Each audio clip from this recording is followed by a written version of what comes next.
Hello my future toppers, welcome to physics wave, जहाँ हर concept clarity के साथ फ्लो करता है। तो आज के इस वीडियो में हम बात करने वाले हैं एक न्यूमेरिकल की, और जो एमसीक्यू के फॉर्म में है। और ये क्वेश्चन पहले बोर्ड में आया हुआ है, पीवाईक्यू है हमारा। तो पहले क्वेश्चन पढ़ लेते हैं। क्वेश्चन में है straight line plot showing the terminal potential difference V of a cell is a function of current I drawn from it shown in the figure। तो इस फिगर में हमको VI ग्राफ दे रखा हुआ है। The internal resistance of the cell would be, what will be the internal resistance that we have to find out। तो सबसे पहले मतलब इसमें हमें ये मालूम है कि इस गिवन ग्राफ में कुछ हमें जो निकालना है, जो हमारा की कॉन्सेप्ट है हमारे पास, ये बोल सकते हैं हम, जो हमारा की कॉन्सेप्ट है वो हमारे पास इंटरनल रेजिस्टेंस आर।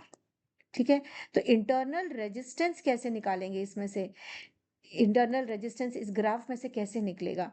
तो हमें ये मालूम है, इक्वेशन हमने पढ़ रखी है सेल के लिए, सेल की बात हो रही है तो हमने पढ़ा हुआ है V is equals to E minus I are.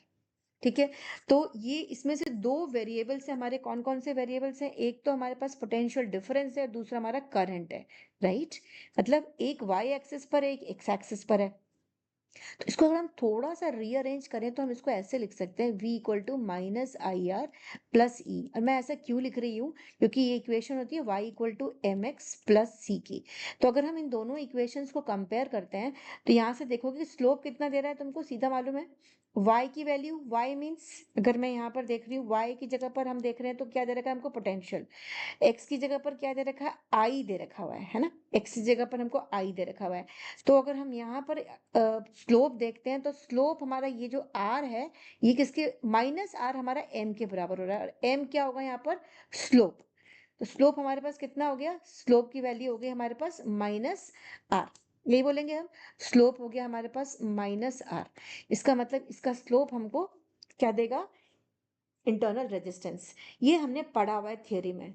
अब इस ग्राफ में से कैसे निकलेगा, जब मैं इस इक्वेशन को लेके चल रही हूँ तो यहाँ से मुझे मालूम है कि अगर हम i की वैल्यू 0 कर देते हैं, when i is equals to 0।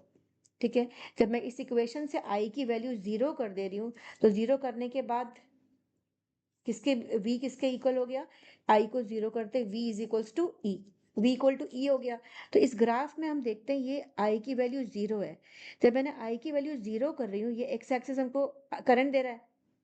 तो ये देखो मैक्सिमम कितना हो गया, ये हो गया हमारा 5.6।